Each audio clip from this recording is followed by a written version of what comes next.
What's going on, guys? Drew Dane here. It's been a hot minute since we've had a video, and with the new year gone and by, start making some in. So, for today, we have a role play activity that you can bring to your game to allow your players to interact with one another and maybe uncover bits of their story or deepen their relationships in a more staged situation. So, what I am here to present you with today is story times.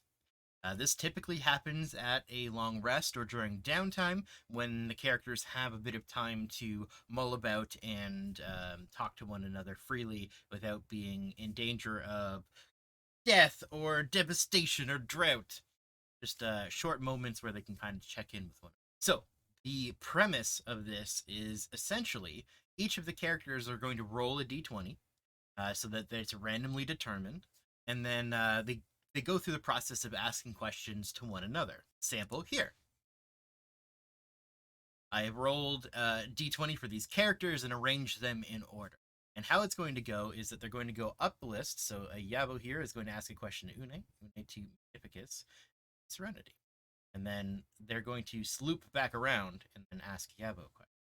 So in essence, every character is going to ask another character a question and be asked a question by another character. But this is an excellent activity if you have players that are new to D&D, new to tabletop, new to role-playing in general. If they're more comfortable with the mechanics and the crunchy side of the 5th edition game and not quite the socially interacting with one another in character, this is a really good opportunity to have just a small controlled space where you can say, hey, you are going to talk to one other person and it's going to just be the two of you and you're going to have some kind of interaction. And the way that I pitch it to my players is it can be anything from, hey, what is your favorite color, to why did you stab that guy in the alley last week? So it can be as sort of deep or shallow as you need it to be. It gets the characters comfortable with one another, it gets the players comfortable with one another, and gives an outlet for anybody that wants to discuss their backstory situations, or maybe try to pry some of that backstory information out from the little hints that they're picking up along the way.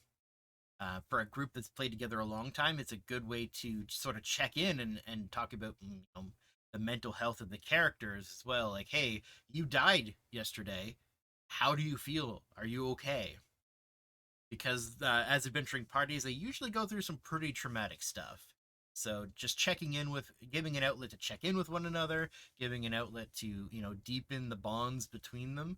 I've had very, very positive responses and a lot of success with characters feeling close to one another and players attaching themselves to other characters by having this, outlet and sharing of information that might not happen if it is pretty set like. With this taking place during long rests or downtime activities, it does take a little bit of time to get through since the stage is being set by the two characters interacting and it can last a bit of time.